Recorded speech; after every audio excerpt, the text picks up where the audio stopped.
it's Drybear. Greg's Reversed Fate, the tactical ultimate level rifle, got buffed in the last major update, and boy is it out of control now. So today we're going to go through the best build to maximize the output for this weapon. Now previously this rifle was focused, you can even still see it in the description, like if you look at the description of it, it is focused on dealing damage to targets that have a shield. They decided to reduce the proc rate, but then make it proc all the time, which ends up with this. It ends up procking quite often, and you get a lot of meteors that come down on that. So I was curious, after the buff, how did this weapon end up, and how does it compare to the other mobbing weapons like Fallen Hope or Thunder Cage? And the big answer is that it is actually better than both of them now. We got about 985k DPS for Freyna's version of Fallen Hope, and we were about 950 for the Thunder Cage in the same setup. This is a fixed 3-mob AoE situation, and Greg's Reverse Fate is now just the king of all mobbing DPS with a whopping 1,074 simulated DPS for this.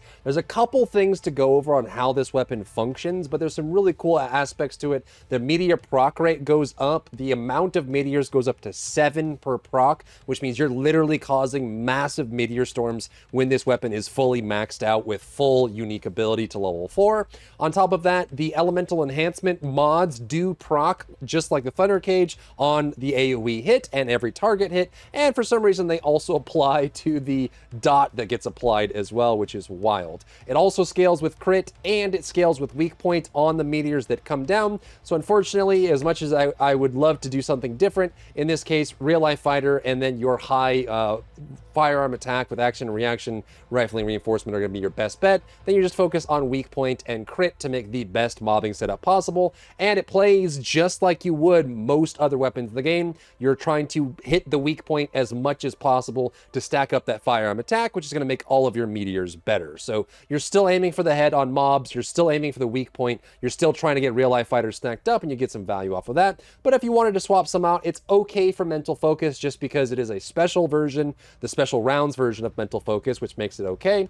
And then sweeping squad, elemental conductor are also fine. You can run fire conductor in order to scale off of burning targets, and then just make sure you have fire damage on the weapon. Unfortunately, if you trigger a meteor before the burning gets applied, it won't apply to the meteor damage, so they need to be burning when they trigger the meteor, and for that you want to have some fire damage on top of the weapon, which means either you re-roll flat fire damage on the weapon, or you run fire enhancement to make sure you're triggering burns to get the bonus out of the elemental conductor. But yes, that does mean you can run any element on it. It doesn't actually have to be fire for this weapon. You can run chill enhancement with chill conductor, you can run toxic enhancement with toxic conductor. It all works the same, and all of those bonus elemental triggers will work on both the bullet strikes on the enemy as well as the meteor that hits, and it will actually affect the burn, oddly enough. Just because it scales off firearm attack, it will apply that amount of damage to the burn from the meteor dealing damage as well. Now, there's a bunch of stuff to go over with this weapon. It's actually quite accurate, and the recoil is almost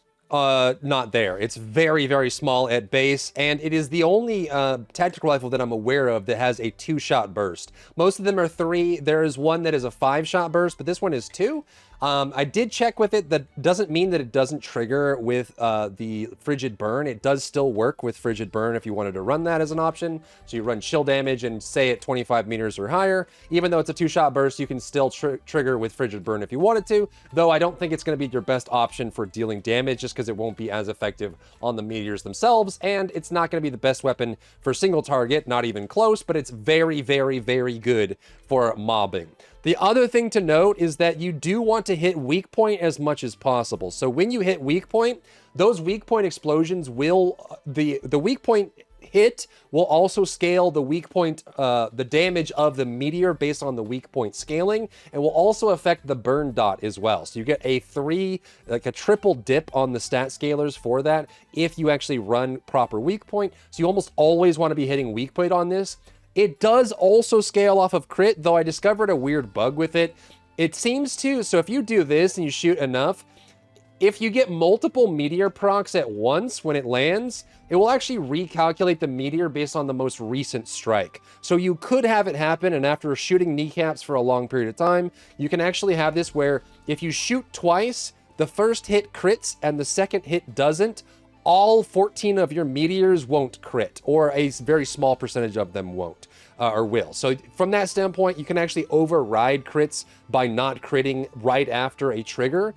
It gets kind of weird. Hopefully they fix this bug or they mess with it, but it's not really a big enough bug to warrant you adjusting your playstyle. And it does mean that the scaling on crit chance and crit damage is going to be about the same anyways. So it's not like the end of the world, but it's something to be aware of, that as you're spamming into the target at full auto, you will actually get some changing in values because of this weird dynamic calculation bug for the meteors itself. Also, it is a tactical rifle. It is burst fire, but it is still a fixed semi-automatic burst fire. They did add a new option in the game. If you go to options, gameplay, all the way down to the bottom and go to change fire mode to on, you can still do full auto with this by holding down, but it won't stack sharp precision shot. So you can't run sharp precision shot on this weapon. You can just hold this down for comfort, for ease, but it doesn't count as continuous fire in the case of that specific weapon. But as much as I would love to recommend something else, your best option is still going to be real life fighter and slam into the weak point over and over, because the crit and the weak point and the scaling firearm attack will all affect your shots, as well as your meteor, as well as your dot, which makes this weapon absolutely bonkers. You're going to see some weird stat weightings here on the left side of the screen. Normally these are a lot more skewed, and that's because we're focusing on the weapons DPS as well as the passives DPS, which makes a lot of these weightings a lot stranger than it normally would be. But we still see that real life fighter and mental focus go hard. Sweeping squad is going hard as well. Action and reaction rifling reinforcement, big pickups, and then you just want fire rate, because it not only does it make you do more damage up front, but it gives you more chances to trigger the passive as well. The faster you shoot, the more chances you are taking in order to trigger the passive. Then you want better insight, better concentration, fatal critical for crits, have aiming, weak point sight for weak point, and again, the elemental enhancement does apply. It doesn't scale the damage of the explosion just like Thunder Cage, but it will actually trigger an additional time on every target hit, effectively getting more damage on the meteor, and it also applies to the dot as well, which means that your elemental enhancement versus weakness is still going to be great. And again, you don't have to match the element here. You can do chill, you can do toxic, you can do fire, it doesn't matter. All of those will apply to the explosion. It's just the way the game works right now until they decide to change it. Then your four best rolls are going to be bonus versus Colossi or bonus versus like multiple factions. You can actually run like firearm attack and then bonus versus all of the 3 different factions outside of Colossi and still get great value, because that means no matter what, because this is only 3 factions, you can run firearm attack and then the 3 factions, that's your 4 stats. That's going to give you ridiculous firearm attack base, which is going to scale all of your shots, all of your explosions, and all of your burn dots together, giving you lots of mobbing in every possible situation except for Colossi. But if you wanted to, you could do flat elemental damage for extra bonus damage on that. Crit damage also does well, and then not quite as good but still viable is crit chance and weak point, with rounds being the last of the rerolls there. And since I'm a huge fan of giving people options in a PvE game so that you can play the way that you want, you can use the left side of the screen to swap in and out different mods if you wanted to put in accuracy or recoil or movement or something else that makes the gun feel better for you. You can use the weightings on the left side to swap things in and out. And on top of that, in the interest of fairness, if you are someone who wants to run this as a bossing weapon, the damage and the modules and the stat weightings are very similar. It's just when you're focused on single target for this weapon rather than trying to maximize the passive, the value on crit goes down slightly. So it ends up being a very similar build. So this is going to be your bossing version of it. You can see that it's 629 simulated DPS for single target, and we do favor crit a little less and fire rate a little bit more in order to maximize that. And we're going to put reload expert in there as well to modify that. And then your spread on the left is going to be more usual than what we normally see. But if you wanted to run this as a bossing weapon, you could. It is slightly better as a single target weapon than Thunder Cage, though there are many other very good choices in the game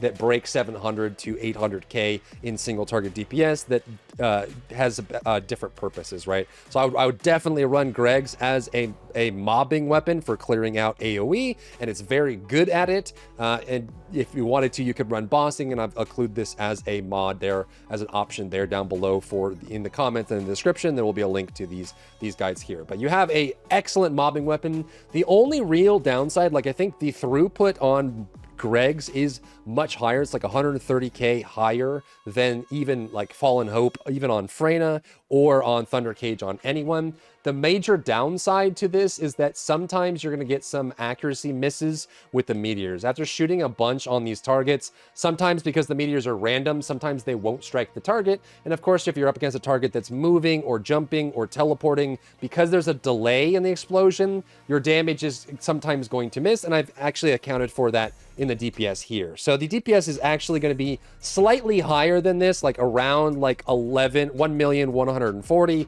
1,130,000 if every meteor always hits. Realistically, they don't. They miss quite a lot. So you have that kind of option there. So just keep that in mind, especially if you're up against a Colossus. Sometimes they're just going to land off to the side. Even against a target that's not moving, sometimes the meteor's random too far away. You can see there 3 meteors landed, 2 of them hit, 1 did not, just because it's pure random. And of course, not only does the trigger rate as well as the number of meteors go up as you upgrade the weapon, but at max it has a bigger radius on the meteors as well, which makes it more consistent overall, but you're still going to get misses on the meteors. That's the major downside of this weapon relative to Thunder Cage, because Thunder Cage explodes instantly, does its damage instantly, but does less damage than overall than Greg's Reverse Fate. So that's going to be this weapon. All the resources are down below in the comments and in the description if you need them. Crazy buff. This weapon got so much better with the patch. So let me know what you think about it and what we should cover next down below. If you found value in today's video, leave a like down below, leave a comment for the algorithm to help this video get seen by more people. And don't forget to check out my other channels for other content and other stuff and other things.